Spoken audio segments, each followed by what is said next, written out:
প্রথম ঘটনা হলো মুক্তিযুদ্ধের পরে শেখ মুজিবের দেশে প্রত্যাবর্তন। অবিভক্ত পাকিস্তানে বাংলাদেশের গণতান্ত্রিক সংগ্রামের নেতা ছিলেন শেখ মুজিব, এটা ইতিহাস স্বীকৃত। কিন্তু মুক্তিযুদ্ধের নায়ক কিন্তু তিনি ছিলেন না।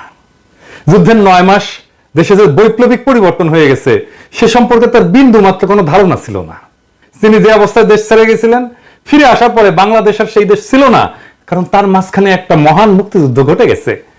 অনেক রক্ত, অনেক আত্মত্যাগ, অনেক যুদ্ধ, অনেক কষ্ট, অনেক বেদনা, দেশ ত্যাগ, এই সমস্ত কিছু এই সময়ের মধ্যে ঘটে গেছে।